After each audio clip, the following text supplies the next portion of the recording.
Conflict is an inescapable part of life. Whether it's at work, at home, among friends, or even with strangers, we all find ourselves, at one point or another, drawn into situations where tempers flare and emotions run high.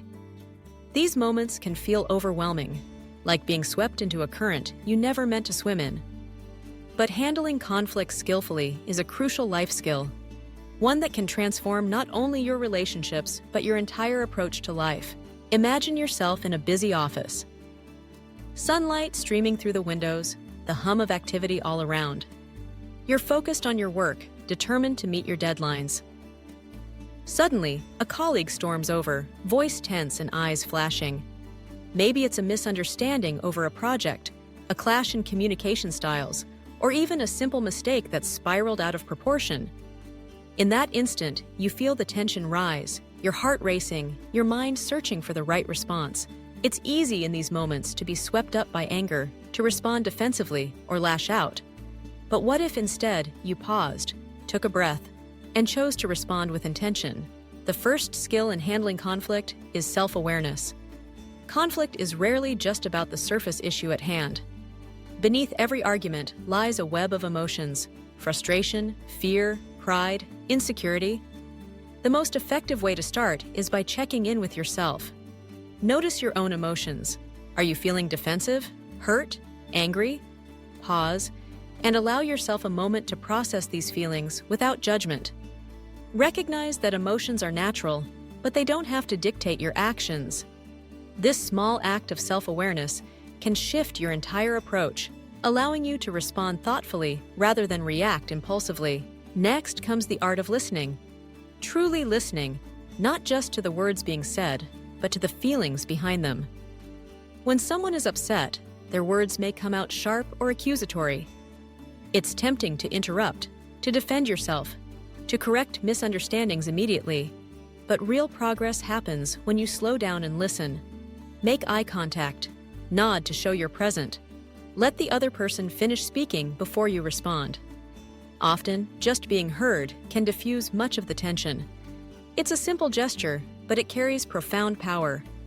When people feel seen and understood, their anger begins to soften. Now, with emotions acknowledged and the other person feeling heard, you can begin to clarify the issue. Ask gentle, open-ended questions. Can you help me understand what upset you? Or, what do you need right now? These questions show that you're committed to resolution, not just winning the argument. Clarifying the issue often reveals misunderstandings that can be easily resolved or deeper needs that have gone unmet. It's about shifting the focus from blame to understanding, from confrontation to collaboration. In every conflict, there's an opportunity to practice empathy. Try to see the situation from the other person's perspective. Imagine their stresses, their fears, their hopes. Maybe your colleague is under pressure from a demanding boss. Maybe your friend is struggling with something you can't see. By stepping into their shoes, you open your heart to compassion, and compassion is a powerful antidote to anger. When you communicate that you care about the other person's feelings, even if you disagree with their point of view, you create space for healing and growth. Of course, empathy doesn't mean you have to give up your own needs and boundaries.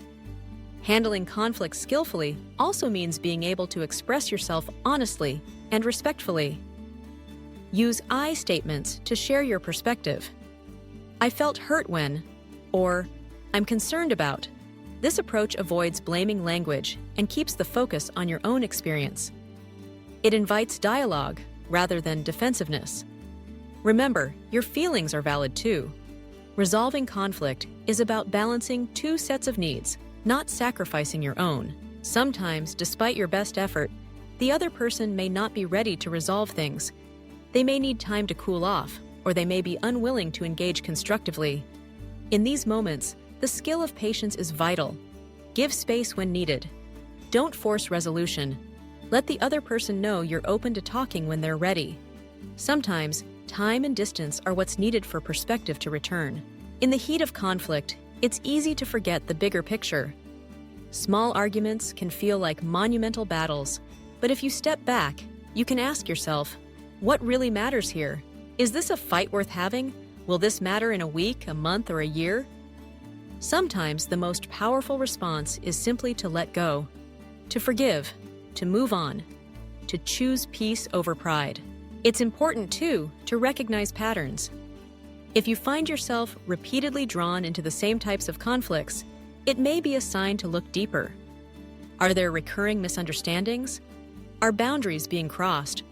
Are there unresolved issues bubbling beneath the surface? Reflecting on these patterns can help you address root causes rather than just the symptoms. Finally, remember that handling conflict is not about winning or losing. It's about growth. Personal, relational, even communal. Each conflict handled well is a step toward greater self-mastery, deeper connection, and a more peaceful life. Picture a family gathered around the dinner table.